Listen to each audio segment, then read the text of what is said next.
보내어 교회 장로들을 청하니 오매 그들이 말하되 아시아에 대해 들어온 첫날부터 지금까지 내가 항상 여러분 가운데서 어떻게 행하였는지를 여러분도 아는 바니 곧 모든 겸손과 눈물이며 유대인의 관계로 말미암아 당한 시험을 참고 주의 섬긴 것과 유익한 것이 무엇인지 공중 앞에 나아가 각 집에서나 거리낌이 없이 여러분들에게 전하여 가르치고 유대인들과 헬라인들과 하나님께 대한 회개와 우리 주 예수 그리스도께 대한 믿음을 증언한 것이라. 보라, 이제 나는 성령에 매여 예루살렘으로 가는데 거기서 무슨 일을 당할는지 알지 못하노라. 오직 성령이 각 성에서 내게 증언하여 결박한 환난이 나의 기다린다 하시나 내가 달려갈 길과 주 예수의 받은 사명 곧 하나님께 은혜의 복음을 증언하는 일을 마치려 하면은 나의 생명조차 조금도 귀한 것으로 여기지 아니하노라. 아멘. 내가 달려가야 할 길, 우리 목민교회 김동연 목사님 오늘도 말씀해 주시겠습니다. 이제 나오실 때 우리 오른손 들고 할렐루야로 인사하겠습니다. 할렐루야. 기도하겠습니다. 나를 사랑하는 자를 내가 사랑하고 나를 간절히 찾는 자를 만나주마 약속하신 하나님, 다사다난했던 한 해가 저물어가는 마지막 주일, 마지막 날입니다. 오늘도 사랑하는 아들, 딸들을 원근각지에서 부르셔서 이 귀한 존전에 나와 예배해 주심을 참으로 감사합니다. 나는 알파 오메가요, 처음과 나중의 시작과 끝이라고 하신 하나님, 우리 신앙과 믿음이 처음과 끝이 같게 하여 주시고 오늘 이 순간까지 우리의 생명을 연장시키시고 우리의 삶을 주관하시며 우리 기도원을 지켜주시고 이 나라의 민족을 인도하신 하나님 앞에 감사와 영광을 돌립니다. 우리 기도원은 나라를 구하는 구국기도원, 한국교회와 민족을 살리는 민족기도원, 우리 모두를 불러 기도하게 하시는 귀한 복된 자리로 인도하신 하나님, 사랑한 우리 기도원을 사랑하시고 축복하소서. 가지가지 어려움 속에서 여기까지 인도하신 하나님 감사합니다.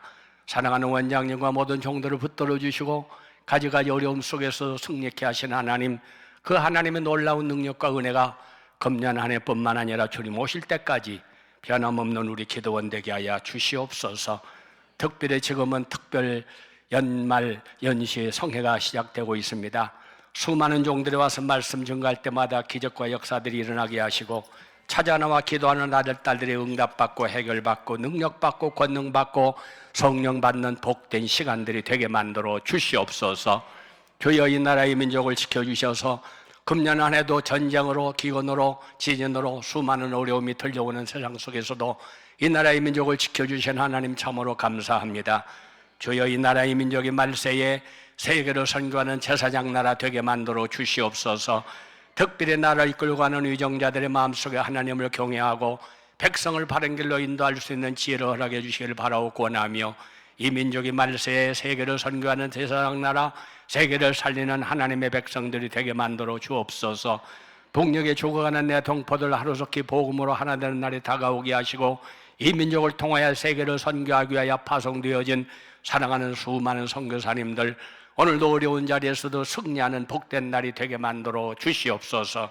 주여 오늘도 이 자리까지 저희들을 불러주신 하나님, 내가 앉은 자리가 찬송하다가 기도하다가 말씀 듣다가 주님을 만나는 은혜의 시간, 응답받는 축복의 시간, 해결받는 권능의 시간이 되게 만들어 주시옵소서. 종을 붙들어 도구로 사용하여 생명의 말씀말이 바로 선포되어지는 은혜의 시간 되게 하옵소서. 예수 그리스도의 이름으로 축복 기도합니다. 아멘. 할렐루야, 할렐루야. 옆에 분 축복하세요. 앞에 뒤에 잘 오셨습니다. 하나님의 은혜가 함께 하시기를 바랍니다. 은혜 받고 충성합시다. 할렐루야. 여기까지 승리하셨습니다. 할렐루야. 아멘. 오늘 본문 24절 다 같이 한번 따라하세요. 내가 달려갈 길과 주 예수께 받은 사명 곧 하나님의 은혜의 복음을 증언하는 일을 마치려 하면은 내 생명조차 조금도 귀한 것으로 여기지 아니하노라. 할렐루야. 예, 어저께 눈이 너무나 많이 왔어요.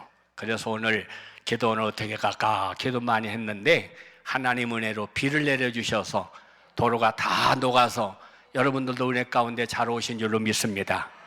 사람이 모든 일을 계획하지만은 걸음을 인도하는 분은 하나님이세요. 내가 염려함으로 키를 한 자나 더 할 수 있더냐? 아무것도 염려하지 말고 기도와 간구로 너희 구할 것을 감사함으로 하나님께 아뢰기만 하면 하나님은 미쁘시고 의로우사 우리의 모든 기도를 들으시고 우리의 마음의 생각에 평강과 생명을 허락해 주시는 걸 믿으시기를 바랍니다. 아멘. 아멘.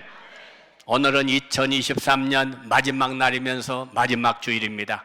금년 한 해 동안도 더 살아보려고 조금이라도 더 잘해보려고 노력했던 수많은 사람들이 하루만 더 살았으면, 한순간만 더 살았으면 하는 사람들이 수없이 세상을 떠나갔어요. 그러니 한 해를 여러분 여기까지 인도하신 하나님, 우리는 하나님 앞에 감사하지 않을 수가 없습니다.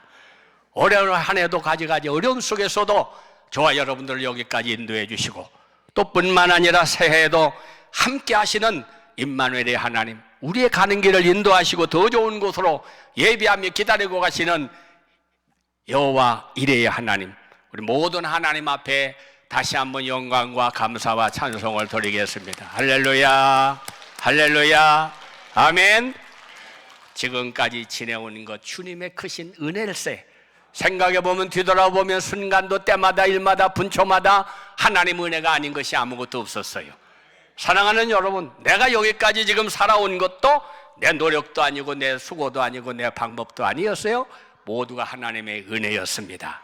할렐루야, 할렐루야. 1968년 멕시코에서 하계 올림픽이 열렸어요. 올림픽이 끝나는 날 올림픽의 꽃이라고 부르는 마라톤 경기가 이제 시작이 돼서 마지막 스타디움에 들어와서 환영하고 마지막이 끝나는 것입니다. 이제 수많은 선수들이 뛰어가지고 스타디움으로 들어와서 1등이 뽑히고 2등, 3등이 뽑혔어요. 수많은 근육이 박수를 쳤습니다. 그리고 은혜 가운데 모든 경기가 다 마쳐졌습니다. 불이 꺼졌습니다. 다른 사람들도 다 집으로 갔습니다. 그런데 1시간 후에 한 사람이 절뚝거리면서 다리가 피투성이가 돼가지고 스타디움으로 들어오고 있었습니다. 이 사람은 36살 먹은 저 탄자니아에서 온 아쿠아레라고 하는 사람이었어요. 기자가 물었습니다. 다른 사람들 다 일찍 들어가고 다 행사도 끝났는데 왜 당신은 지금까지 늦은 시간에 포기 안 하고 끝까지 왔습니까? 잘 들어보세요. 그는 이렇게 대답했습니다. 나를 조국에서 여기에 내보낼 적에는 시작만 하지 말고 끝까지 잘 마치고 오라고 나를 보낸 겁니다. 따라하세요. 하나님께서 나를 보내신 것은 시작만 하지 말고 끝을 아름답게 마무리하라고 나를 보내셨습니다. 얼마나 멋있는 이야기예요. 사랑하는 여러분, 기독교 신앙은 시작만 아니라 끝까지 가야 합니다. 때로는 낙심이 되고 시험거리가 찾아오고 환난과 역경이 온다고 하더라도 우리는 중단할 수가 없습니다. 계속해서 우리는 달려가야 합니다. 오늘 본문을 보세요. 환난과 결박이 나를 기다리고 있다고 하나 주 예수께 받은 사명, 나는 그것 때문에 생명까지도 나는 조금도 귀한 것으로 여기지 아니하노라. 할렐루야. 우리는 하나님의 음성에 민감해야 됩니다. 주님이 부르는 소리, 주님이 말씀하시는 음성이 바로 소명이요 사명인 것입니다. 소명은 내가 하고 싶은 일이 아니라 주님이 시키는 일을 하는 것이 소명입니다. 사명을 가진 사람은 보람 있는 인생을 삽니다. 분명한 것은 목적과 사명이 분명하게 있어야 한다는 이야기입니다. 불행한 사람은 사명도 목적도 없이 시간 따라 환경 따라 형편 따라 이리저리 끌려다닙니다. 그것이 살아가는 모습이에요. 사명을 깨닫지 못하는 사람이 사는 모습이에요. 섹스피어는 이런 말을 했습니다. 무대에서 잠시 거들먹거리다가 퇴장하는 배우와 같은 그런 인생이 되지 말라. 인생은 무대에서 거들거들거리다가 퇴장하는 그런 인생이 아닙니다. 자기의 사명을 깨달은 사람은 자기라는 인생의 무대에서 얼마든지 화려한 삶 주역을 우리는 아름답게 하나님 앞에 마칠 수 있는 사람이 되어야 합니다. 어떤 분이 시간을 계산해 봤어요. 한 해 동안 내가 뭐 하면서 시간을 보냈느냐? 차 타고 가려고 기다리면서 신호등 기다리고 이거 기다리고 사람 기다리고 기다리는 시간 차보니까 6개월. 두 번째, 이것저것 찾으러 돌아다니면서 돌아다니는 시간 8개월. 줄을 서서 기다리면서 여기저기 헤매고 돌아가는 시간이 8년. 쓸모없는 시간을 너무너무 많이 보낸 거예요. 소필과 힐트는 말합니다. 내 인생의 최고의 날은 나의 사명을 깨닫는 날이다. 할렐루야, 할렐루야. 오늘 본문에서 우리는 사명의 사람 사도 바울을 만나게 됩니다. 바울은 예수 믿는 그리스도인들을 핍박하고 박해하던 사람입니다.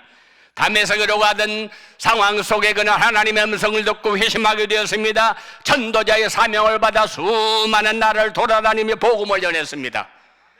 3번에 걸쳐서 세계 선교를 마치고 예루살렘으로 가던 중에 성령님은 친히 말씀하셨습니다. 오직 성령의 각 성에서 내게 증언한 바 결박과 환난이 나를 기다리고 있다고 하나, 성령께서 하시는 말씀, 너가 그곳에 가면 감옥이 환난이 너를 기다리고 있다. 그 소리를 모르면 몰라도 알면 포기하고 중단할 겁니다. 그러나 이 사람은 뭐라고 말합니까? 24절 다시 한번 다 같이 크게 한번 읽으세요. 시작.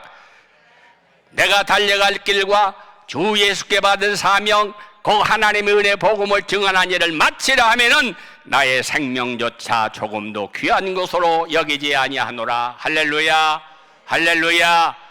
내가 왜 사는가를 알아야 돼요. 내가 무엇 때문에 공부하고 일하고 노력하고 잠 못 자고 수고하고 했었는지를 알아야 돼요.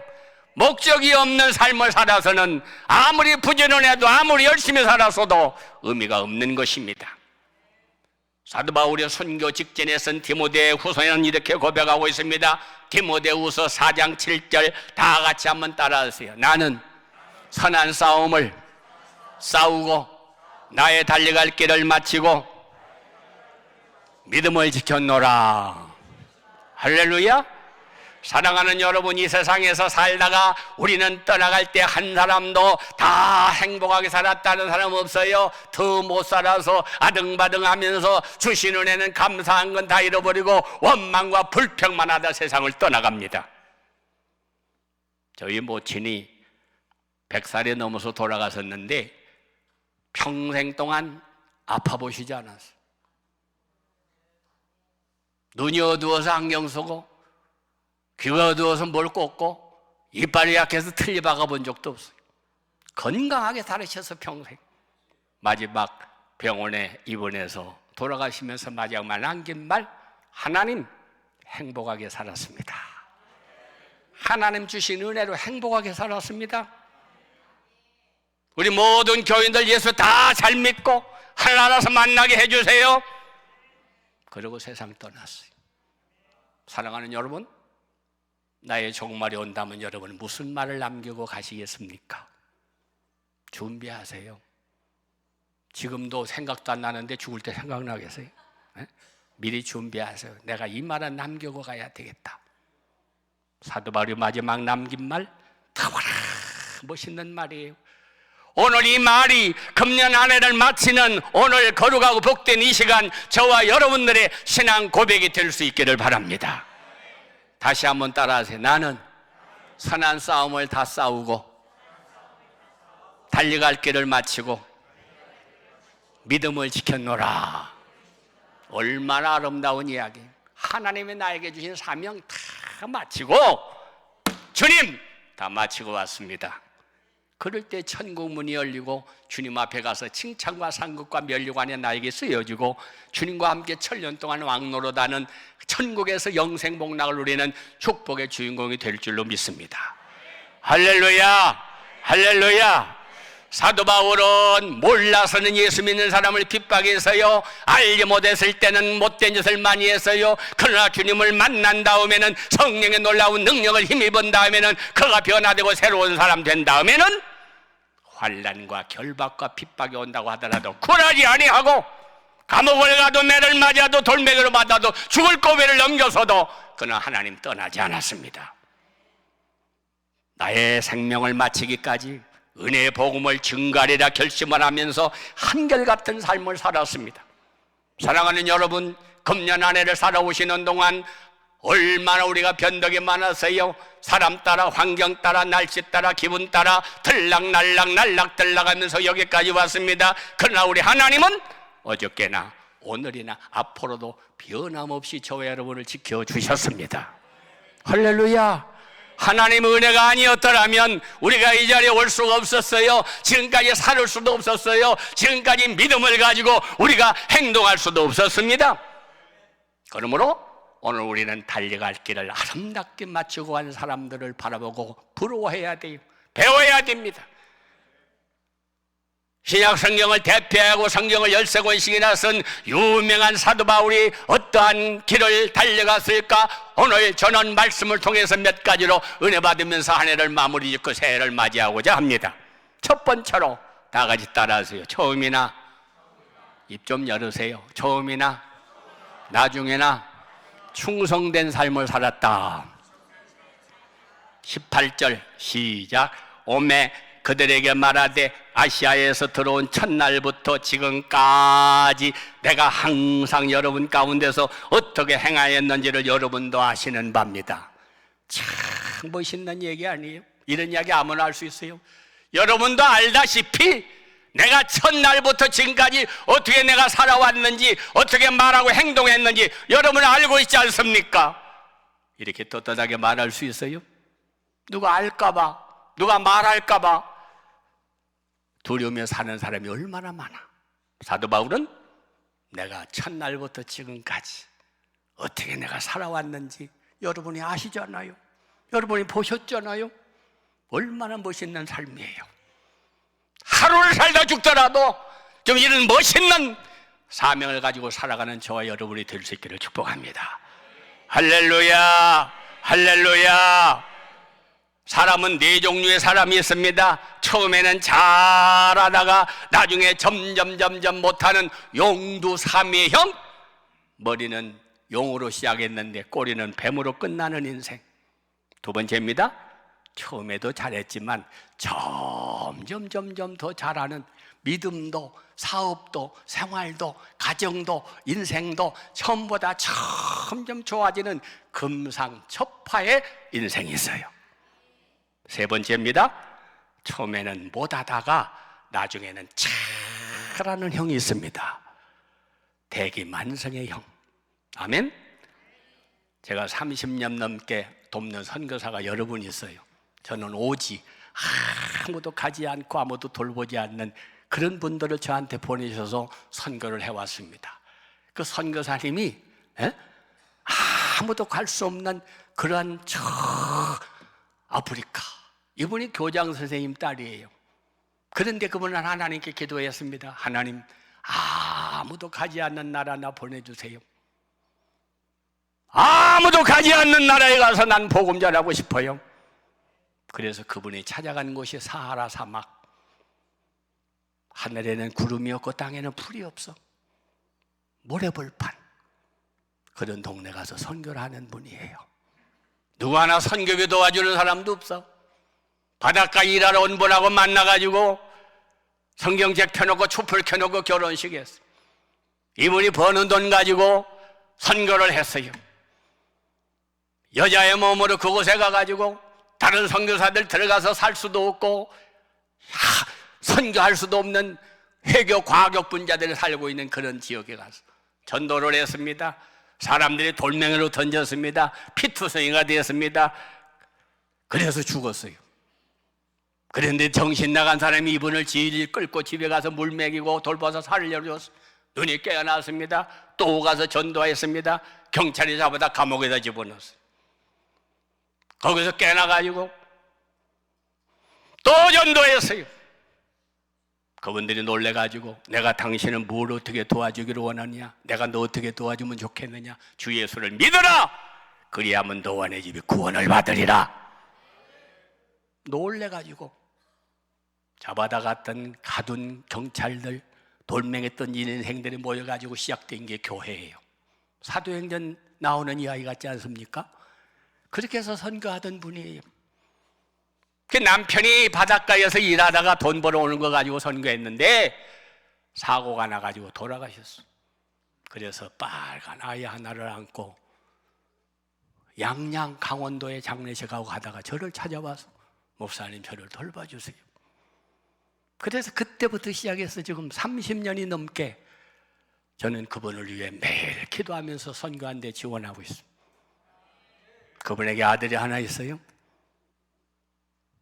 프랑스에서 선교사가 자기도 선교사에 빚 갚는다고 그 아이를 데려가서 공부를 가르친다고 가르쳤는데 맨날 밥만 먹고 잠만 자고 빵점만 맞아요. 제가 그 아이한테 그런 이야기를 했습니다. 내가 너 돕는 것도 한계가 있다. 내가 이제 은퇴하면 힘없으면 너 도와줄 사람 없어. 정신 차리고 공부해야지. 그게 꽉 꽂혔어요. 그래가지고 국민학교, 중학교, 고등학교 맨날 빵점만 맞던 아이가 정신이 들어가지고 올라가기 시작하는데 3등으로, 2등으로, 1등으로, 우등생으로, 장학생으로. 할렐루야! 그래서 지금 대학원까지 들어가서 장학금을 받고 있습니다.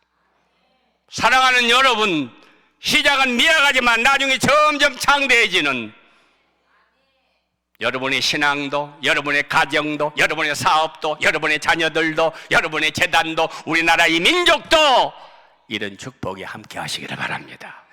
할렐루야, 할렐루야. 네 번째 사람이 어떤 사람이냐? 최악의 사람. 처음도 별 볼 일 없지만 지금까지도 그렇게 살아가는 인생. 설상가상. 은혜를 받아도, 교회를 다녀도, 말씀을 들어도 변함이 없어. 항상 그 자리. 사랑하는 여러분, 어린아이를 낳아서 기르는 사람이 어린아이가 누워있다가 엎어지고 일어서고 걸어가다가 뛰어가고 점점점 성장해야 기르는 맛이 있지. 5년, 6년, 7년, 10년이 됐는데도 누워서 도리도리 짝짝꿍이나 하고 앉아있으면 부모 마음이 얼마나 답답하겠어요. 내가 금년 한 해를 살아왔지만, 지금까지 이 나이 먹어왔지만, 신앙생활 해왔지만 나는 과연 어떤 사람인가를 점검하면서 한 해를 마무리 지으셔야 새로운 한 해를 맞이할 수가 있는 줄로 믿습니다. 아멘. 충성된 사람이라고 하는 것은 믿을 수 있는 사람이라 그 말이에요.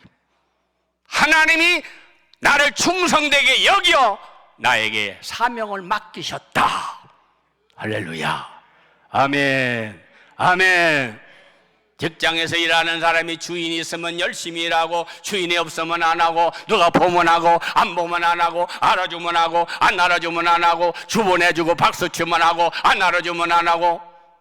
하나님은 24시간 1분 1초도 쉬지 않고 눈동자처럼 졸지도 주무시도 않고 우리의 모든 걸 지켜보고 계십니다. 행한 대로 갚아주리라. 심은 대로 거두리라. 씨앗은 하나지만 심어서 싹이 나고 자라면 30배, 60배, 100배. 좋은 것만 생각하지 마세요. 못된 씨앗도 심어놓으면 30배, 60배, 100배. 나는 지금까지 무슨 씨앗을 심고 살아왔는가? 무슨 말을 했는가? 무슨 행동을 했는가? 그걸로 끝나지 않아요. 수많은 열매가 맺혀지게 될 겁니다. 행한 대로 갚으시는 하나님, 심은 대로 거두게 하시는 하나님, 그 하나님을 알고 우리가 신앙생활 해야 돼요. 충성된 사람은 처음이나 나중이 변함이 없습니다. 시종, 일관, 처음과 나중, 시작과 끝 변함이 없어요. 저와 여러분이 이런 사람 될 수 있기를 축복합니다. 옛날에 큰 집에 어떤 부자가 살고 있는데 두 종이 있었어요. 그런데 이 두 종을 불러놓고 주인이 얘기합니다. 오늘이 섣달 금음날이야. 내일은 이제 자네들 다 집으로 돌아가서 자유의 몸이 될 거야. 그런데 내가 빈손으로 보낼 수가 없구만. 내가 마지막으로 하나 부탁을 하네. 이 지푸라기 가지고 와서 새끼를 가늘고 길게 꽈. 그래서 집단을 주었어요. 한 사람은 감사합니다 그러면서 열심으로 새끼를 꼽니다. 다른 사람은 불평합니다. 그동안 부려먹었으면 됐지, 마지막 집에 가는 날까지 나를 부려먹냐? 에라야 아무렇게나 꽂아. 뭉텅. 그래서 막 굵게 새끼를 꽈어요. 다 꼰 다음에 주인이 나타났습니다. 다 꽈왔느냐? 예, 다 꽈왔습니다. 이리로 따라오너라. 그 새끼를 가지고 이리로 들어오너라. 그래서 큰 창고로 들어갔더니 거기에 엽전이 이렇게 쌓여 있어요. 너네들이 꼰 새끼에 저 큰 엽전 구멍 난 걸 다 열심으로 끼워. 내가 자네들 보내기 섭섭해서 자네들 이거 주려고 내가 새끼를 꼬라고 했네. 다 끼워가지고 집으로 가져가게. 불평하면서 원망하면서 이렇게 뚱뚱하게 새끼를 꼰 사람은 하나도 안 들어가. 그런데 말하는 그대로까지 충성한 사람은 빨리 낄 것도 없어. 천천히 껴도 다 내 거네. 다 껴가지고 가지고 왔다는 이야기입니다. 사랑하는 여러분, 우리가 하나님 일을 하면서, 신앙생활하면서, 기도생활하면서, 믿음생활하면서 인간이 안 알아준다고, 박수 주지 않는다고, 무슨 상급이 없다고, 그것 때문에 하다가 중단하고, 기도도 중단, 신앙생활도 중단, 열심도 믿음도 중단, 그렇게 살아오지는 않으셨습니까? 하나님은 눈동자처럼 우리를 다 보고 계십니다. 끝까지 변함없이 충성하는지, 그런 사람에게 더 가치 있고 더 소중한 것으로 갚아주신 우리 하나님, 우리는 어떻게 살아야 돼요? 사람 앞에 살려고만 하지 말고 다 보고 계시는 하나님, 다 알고 계시는 하나님, 다 행한 대로 갚아주시는 하나님, 칭찬과 상급이 있는 걸 알고 우리는 아무렇게나 말하고 아무렇게나 행동하고 아무렇게나 살아서는 안 된다는 말씀인 것입니다. 두 번째입니다. 다 같이 교회에서나 집에서나 한결같이 신앙의 삶을 합시다. 아멘.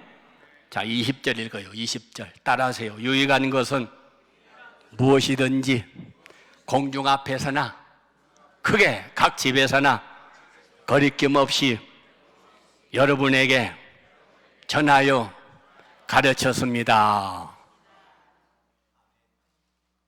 저는 이 시간 1시간 설교하려고 며칠 준비하고 기도하고 준비해서 이거 오는 줄 아세요? 저는 제가 음식 먹어본 다음에 맛은 음식은 절대로 남한테 안 먹여. 내가 먹고 맛있어야 내가 은혜 받고 설교해서 설교 다 들어보고 내가 은혜 받은 말씀 아니면 나는 전하지 않습니다, 여러분. 이중인격이라는 말이 있어요. 이중인격. 겉과 속이 다른 사람. 자, 물어보겠어요. 수박하고 귤하고 어느 게 좋아요? 수박. 예, 수박은 겉이 파랍니다. 맛있어요. 더울 때 많이 찾아요. 수박은 그러나 겉은 파랗지만 쪼개놓으면 속은 빨간 게 수박입니다. 겉 다르고 속 다른 사람. 교회에서는 주여, 밖에 가서는 나이요. 이게 수박 같은 인생이에요. 하나님 앞에서는, 다른 사람들 보는 데에서는. 그래서 예수님께서 바리새인들을 책망한 거예요. 사람 앞에 의를 행하려고 애쓰지 마라. 사람들 볼 때는 저분 예수 잘 믿어, 훌륭한 분이야. 안 믿는 데 가서는 개차반이야. 하나님은 다 보고 계세요. 다 알고 계세요. 귤 겉은 노란데 까도 속도 노래. 겉도 같고 속도 같고 앞에서도 주여, 뒤에서도 주여. 이게 귤 같은 인생이에요. 나는 어떤 사람인가? 여러분 자신 한번 점검해 보시기를 바랍니다. 예? 점검해 보세요. 베드로가 주님 앞에서는 주여 다 주를 버릴지라도 저는 그런 사람 아닙니다. 예수님이 그걸 모르겠어요? 나를 위해서 목숨을 버리겠느냐? 오늘 밤 다 울기 전 내 입으로 3번 내가 나를 부인하리라. 마태복음 26장 70절 75절 읽어보세요. 나는 예수 모릅니다. 저주하고 맹세하고 예수님을 부인했습니다. 주님이 그거 모르시겠어요? 다 알고 계십니다. 신앙생활 할 때 무슨 일을 하든지 사람에게 하듯 하지 말고 죽게 하듯 하라. 주님은 다 보고 계시는 거예요. 다 알고 계시는 거예요. 환경 따라, 사람 따라, 형편 따라, 기분 따라, 날씨 따라 살지 마시고 말씀 따라, 주님 따라, 은혜 따라, 신앙 따라, 말씀 따라 살아가는 저와 여러분이 될 수 있기를 바랍니다. 3번째입니다. 다 같이 유대인이나 헬라인에게 동일하게 21절 따라하세요. 유대인과 헬라인들에게 하나님께 대한 회개와 우리 주 예수 그리스도에 대한 믿음을 증언한 것이니라. 사도 바울은 태어난 지 8일 만에 할례를 받았습니다. 이스라엘 족속이요 베냐민 지파 사람입니다. 히브리인 중에 히브리인이요 율법으로는 바리새인이었습니다. 가말리알 문화에서 공부한 수제자였습니다. 바울은 나사렛 예수는 신통 모독죄로 죽어야 할 사람이라고 여겼어요. 그래서 예수를 죽이려고 예수 믿는 사람을 핍박하고 저들을 잡아다가 감옥에 집어넣는 일에 앞장섰던 사람입니다. 그래서 스데반 집사를 죽이는 일에도 앞장을 섰습니다. 비방자요, 박해하자, 포행자였습니다. 그런데 어느 날 대제사장으로부터 체포영장을 발부받아가지고 다메섹의 그리스도인들을 일망타진하기 위하여 가다가 부활하신 예수 그리스도를 만나게 됩니다. 사울아, 사울아, 예? 내가 어찌하여 나를 핍박하느냐? 주님의 음성을 듣고 꼬꾸라졌습니다. 부활하신 주님의 음성을 듣고 주님을 만난 다음에 그는 깨졌습니다. 녹아졌습니다. 변화됐습니다. 새 사람이 되었습니다. 로마서 9장 1절에 그는 이렇게 말합니다. 그리스도 안에서 나는 참말을 하고 거짓말을 아니하노라. 나에게 큰 근심이 있는 것과 마음에 그치지 않는 고통이 있는 것을 내 양심이 성령 안에서 증언하노니 나의 형제 고륙의 친척을 위하여 내 자신이 저주를 받아 그리스도에게 끊어질지라도 나는 바라는 바니라. 은혜를 받고 나니 내 친척들이, 형제들이, 동족들이 죽어가는 모습을 볼 수가 없어. 여러분 지금까지 신앙생활에 오셨다면, 정말로 기도생활 하셨다면 여러분의 남편과 아내와 부모와 자식들이, 친척들이, 이웃들이 하나님을 알지 못하고 지옥으로 가는데도 무관심하고 이 한 해를 살아오지는 않으셨습니까? 내가 은혜 받았다면, 내가 죽을 병이 들었다가 약을 먹고 나섰다면, 이거 먹으라고 내가 이 약 먹고 나섰다고 이 약을 먹어보라고 가서 전해야 되지 않겠어요? 그것이 전도입니다. 로마서 3장 10절 의인은 없나니 하나도 없느니라. 23절 모든 사람이 죄를 범하였으며 하나님의 영광에 이르지 못하느니라. 죄값은 사망이니라. 그러던 내가 예수 그리스도로 말미암아 예수 그리스도를 마음속에 영접하고 영접하는 자 그 이름을 믿는 자들에게 하나님의 자녀가 되는 권세를 주셨느니라. 내가 하나님의 자녀가 되고 죄사함을 받고 하나님의 아들 딸이 되고 천국의 시민이 되었다고 하면 어떻게 나만 믿고 천당 가요? 내가 사랑한다고는 남편이, 아내가, 부모가, 자식이 지옥으로 가고 있는데 멀리 가서 이방 사람 전도하지 못할지라도 네 집 근처 다니면서 건질 죄인 많도다. 우리 집 근처가 어디예요? 앞집 뒷집이 아니라 여러분의 집안. 교회도 안 다니면서 공부 잘했다고요? 신앙생활도 안 하면서 사업이 잘 된다고요? 합격했다고요? 승진했다고요? 자랑하지 마세요. 얼마 못 갑니다.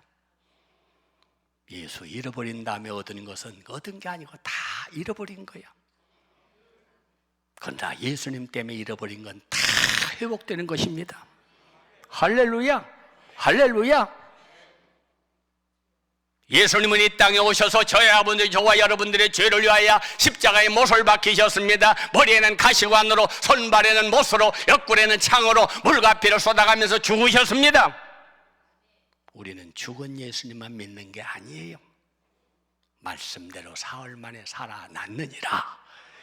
사망아, 내가 이기는 것이 어디가 있느냐? 사망아, 내가 쏘는 것이 어디가 있느냐? 사망 권세를 이기시고 무덤 문을 열어 제키시고 부활하셔서 하늘로 올라가셔서 백년 천년 말년 영원토록 만왕의 왕 만주가 되어주시는 걸 믿으시기를 바랍니다. 살아계신 그 주님은 지금까지 역사하고 계십니다. 세상에 와서 모든 걸 다 잃어버린 것 같지만 모든 걸 다 쥐고 앉아 계십니다. 인생 70 건강해서 80을 살아도 수고와 슬픔밖에는 자랑할 게 없는데 우리 하나님은 영원토록 그 능력이, 그 사랑이, 그 권능이 변함이 없는 분인 것입니다. 할렐루야, 할렐루야. 일본에 다하라 요네코 목사라고 하는 분이 있어요. 이분의 사모님이 쓴 책이 산다는 것이 황홀하다 이런 책을 써서 아주 베스트셀러가 됐습니다. 그런데 이 사모님이 18살 때에 그렇게 믿고 의지하고 그렇게 좋아하던 어머니가 세상을 떠났어요. 우울증에 걸렸습니다. 왜 우리 어머니가 돌아가실까? 삶의 의욕을 잃었습니다. 내가 살아서 뭐해? 밥맛이 없습니다. 잠이 안 옵니다. 그래서 인생을 포기하려고 달리는 기차에 뛰어들었습니다. 죽었으면 괜찮은데 기차가 지나간 다음에 두 다리가 없어졌어요. 팔도 없어졌어요. 팔 하나에 손가락 3개밖에 안 붙어 있어요.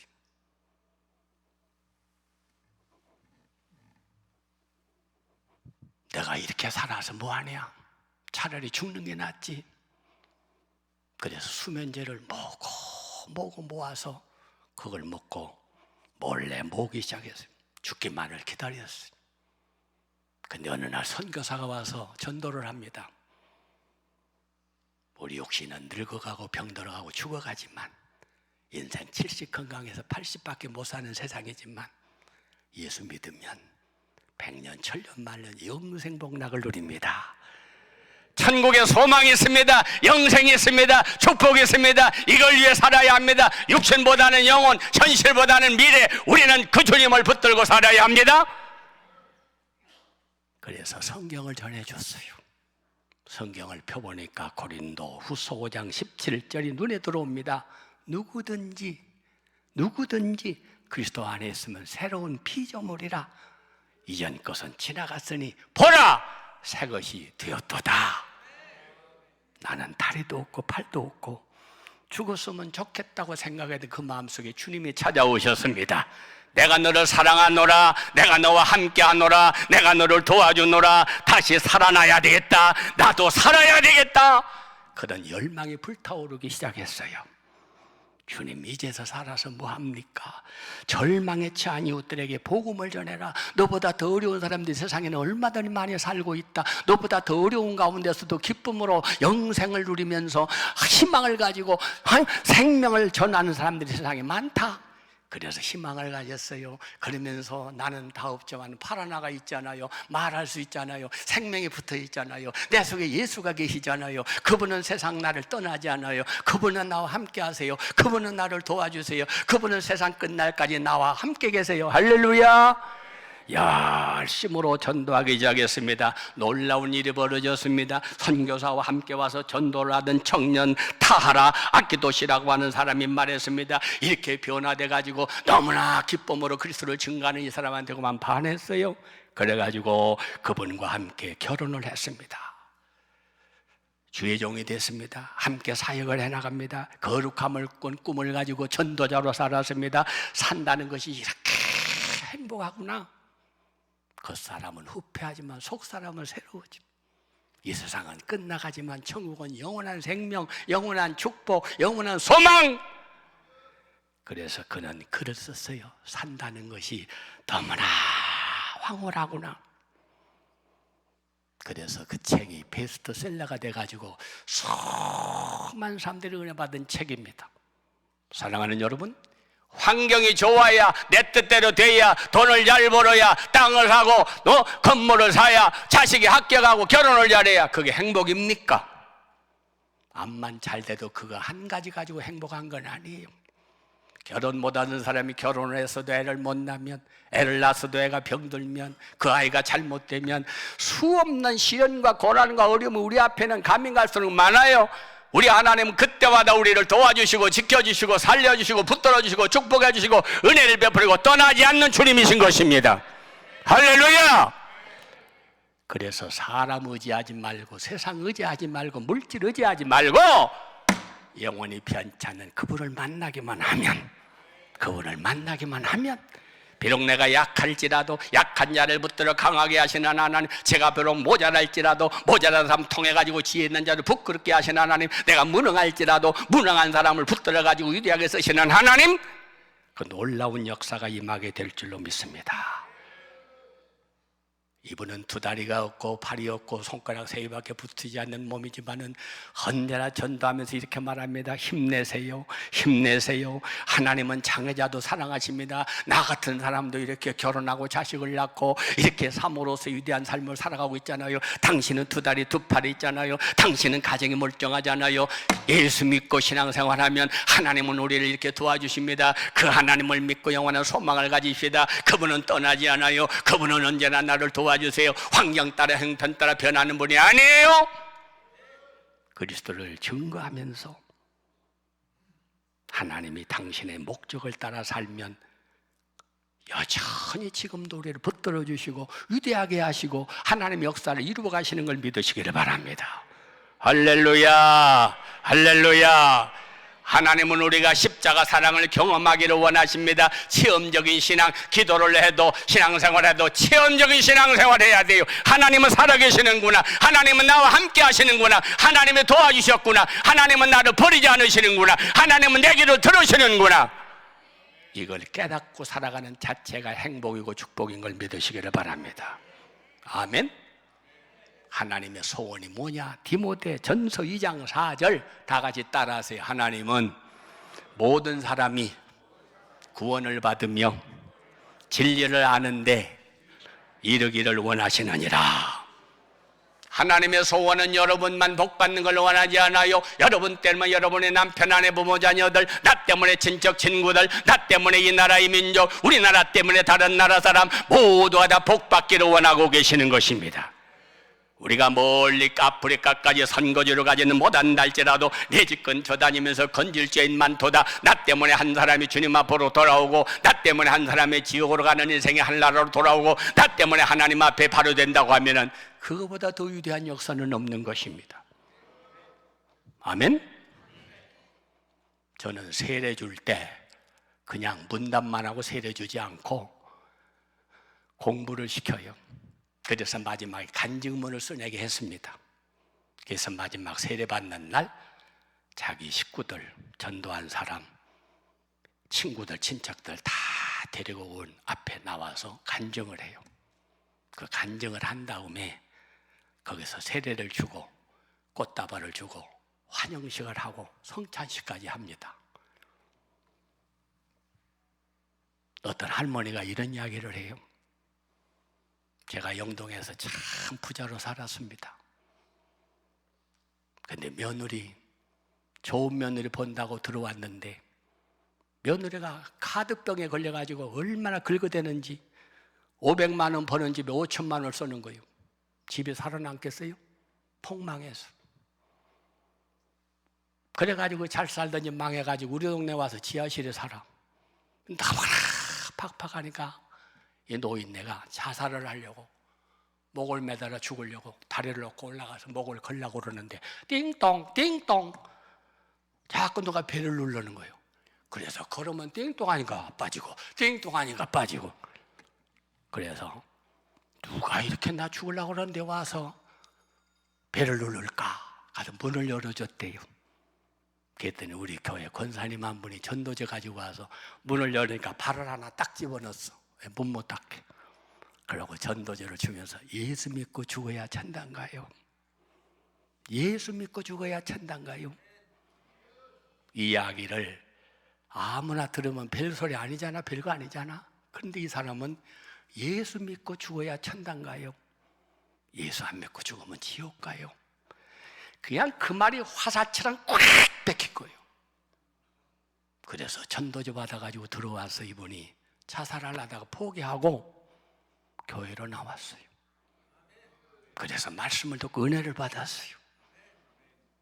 아, 죽는 게 급한 게 아니로구나.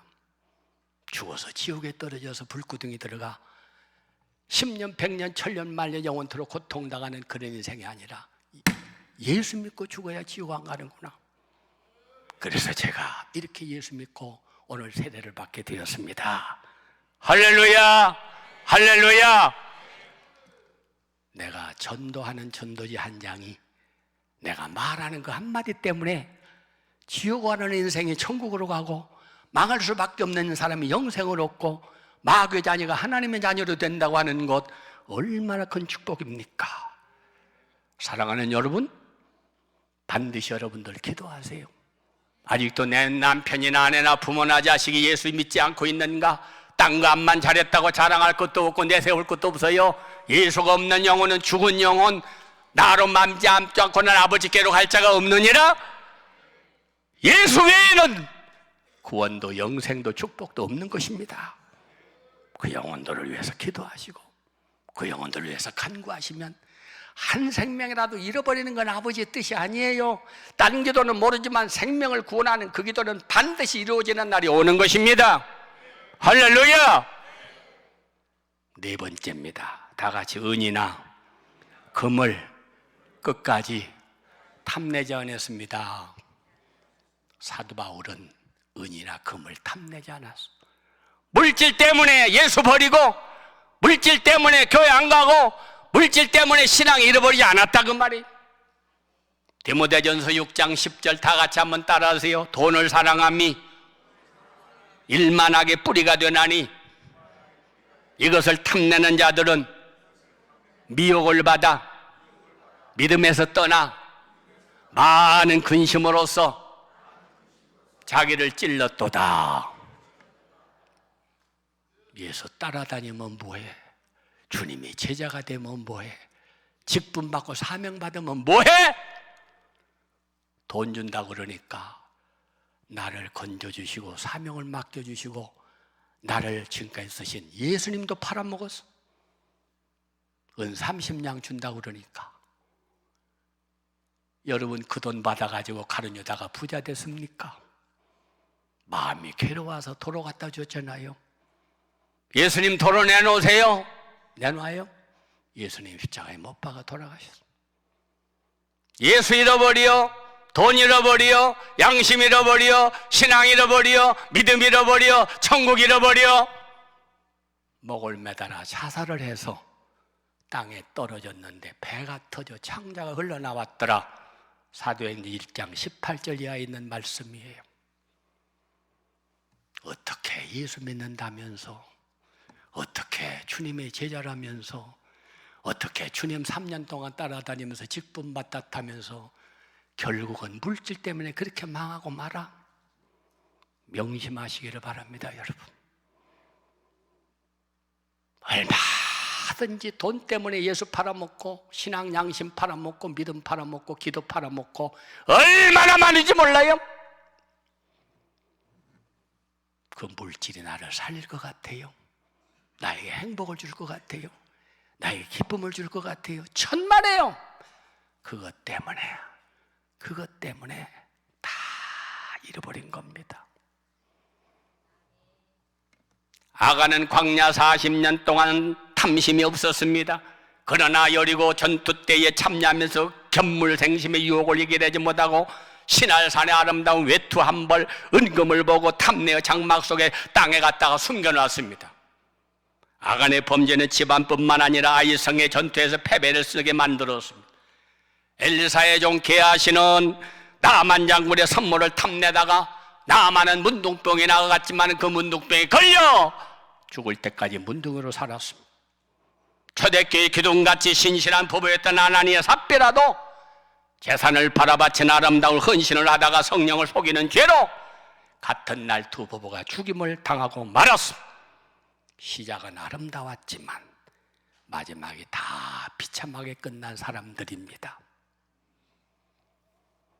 바울에게도 돈이 필요하지만 아무에게나 나는 은금을 탐낸 적이 없습니다. 주님께도 복음 전하는 자들이 복음으로 말미암아 살리라고 하셨습니다. 구약시대의 제사장들은 레위인들의 이스라엘 백성의 밭은 11조로 생활했습니다. 그러나 사도 바울은 사도로서 권리를 요구하지 않았습니다. 나는 자비랑 선교의 본을 보이면서 장막을 만들어서 그걸 팔면서 생활비, 교통비, 선교비로 사용했습니다. 예루살렘에 큰 흉년이 들었을 적에도 나는 이방 교회들이 정성스럽게 모은 헌금을 전달하는 축복의 통로로 나는 쓰임받았습니다. 멋있는 삶을 살았던 사람 아닙니까? 요즘 우리 사회 이슈가 되는 것은 선물과 뇌물의 경계가 모호해졌다는 겁니다. 전국 경제연합회가 정의한 선물과 뇌물의 차이점이 뭐냐? 그것은 대가성이다. 직접이든 암묵적이든 대가가 뒤따른다면 선물은 뇌물이다. 선물로 받았다 해도 건넨 사람이 부탁을 거절하기 어려운 상태가 되면 뇌물로 둔갑합니다. 선물은 감사의 표현이지만 뇌물은 주는 사람도 받는 사람도 숨은 동기가 물질에 대한 욕심인 것입니다. 욕심이 잉태한 즉 죄를 낳고 죄가 장성한 즉 사망을 낳느니라. 선물과 뇌물의 현저한 차이는 준 사람과 받는 사람의 마음입니다. 받는 사람이 뇌물이라고 생각할까 봐 준 사람이 걱정하면 선물이고, 받는 사람이 선물이라고 착각할까 봐 준 사람이 걱정하면 그건 뇌물인 것입니다. 뇌물은 나중에 탈이 생기고 문제가 생겨 심지어 한 사람의 인생을 망치는 경우가 많이 있습니다. 그러나 진심에 담긴 선물은 주는 사람도 받는 사람도 모두를 행복하게 만듭니다. 사랑하는 여러분, 세상에는 두 종류의 사람이 있어요. 하나는 주는 사람, 하나는 받는 사람. 사도행전 20장 35절 주님 말씀하십니다. 받는 자보다 주는 자가 복이 있느니라. 나는 지금 복을 받는 사람이에요, 복이 없는 사람이에요. 사람은 누구나 받기를 좋아합니다. 다 받기만. 제가 어떤 교회 갔더니 장로님이 저한테 인사를 해요. 그러면서 자기 이름을 속이면 저는 받기만 장로입니다. 또 어떤 교회 했더니 또 주장로님이 있더라고요. 저 이름이 주기만 장로입니다. 이야, 어떤 분은 주기만도 있고 받기만도 있고. 저와 여러분의 이름은 뭐지요? 받는 거 너무나 좋아하지 마세요. 야구 경기 좋아하십니까? 야구 경기할 때 공을 던질 때는 얼마나 세요? 받을 때는 참 주는데 강하고 받는데 약해야지. 다른 사람들은 주는 데는 약하고 받는 데만 강하단 말이죠. 예수님이 이 땅에 오셔서 다 주셨습니다. 나는 이 땅에 섬김을 받으러 온 거 아니야, 대접을 받으러 온 게 아니야. 하늘을 버리고 이 땅에 하나님의 자리 버리고 인간의 자리에 의인의 자리 버리고 죄인의 자리에 영광 받는 자리에 버리고 낮고 천한 이 땅에 나는 너를 살리려고 이 땅에 왔어. 너희 안에 이 마음을 품으라. 그래서 예수의 마음, 그는 근본 하나님의 본체신 하나님과 동등됨으로 취할 것으로 여기지 아니하시고 자기를 비워 종의 형체를 가져사 죽기까지 복종하셔서 십자가에 죽으셨느니라. 그러므로 하나님이 그를 지극히 높여 뛰어난 이름을 주사 하늘에 있는 자들과 땅 아래 있는 자들의 무릎을 그 앞에 꿇게 하셨느니라.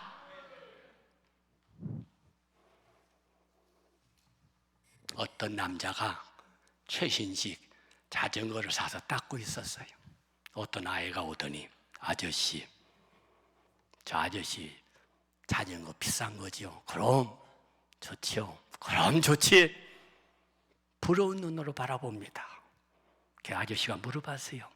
너도 이런 자전거 하나 갖고 싶어서 그러니? 아니에요, 반대예요. 내 동생 너무나 몸이 약해가지고요, 내 동생이 제대로 걸어다니질 못해요. 나도 훌륭한 형이 돼가지고 저런 자전거를 사서 내 동생에게 주었으면, 그런 생각이 들어서 그래요. 참 멋있는 생각 아니에요? 저는 이 글을 읽으면서 눈물이 나오더라고요. 우리 동생이 그렇게 약한데 저런 자전거 하나 사줄 수 있는 형이 됐으면 내가 얼마나 좋을 수 있을까? 많은 사람들이 내가 먹어야 되고, 내가 대접받아야 되고, 내가 가져야 되고, 내가 올라가야 되고, 내가 이름이 나야 되고, 나를 알아줘야 되고, 나 빼면 없어요 아무것도. 금년 한 해 살아오시는 동안 나는 뭐 때문에 그렇게 바빴습니까? 주님을 위해서? 하나님의 영광을 위해서? 다른 사람을 위해서? 아니면은 첫째도 나, 둘째도 나, 셋째도 납니까? 나를 위해서 쓰는 돈은 1,000만 원, 1억을 써도 남는 게 없어요. 남을 위해서 썼다면 찬물 한 그릇을 대접해도 하늘의 상급으로 주님은 준비하고 계시는 것입니다. 마지막입니다. 다 같이 사나 죽으나 시종일관 주님을 위하여.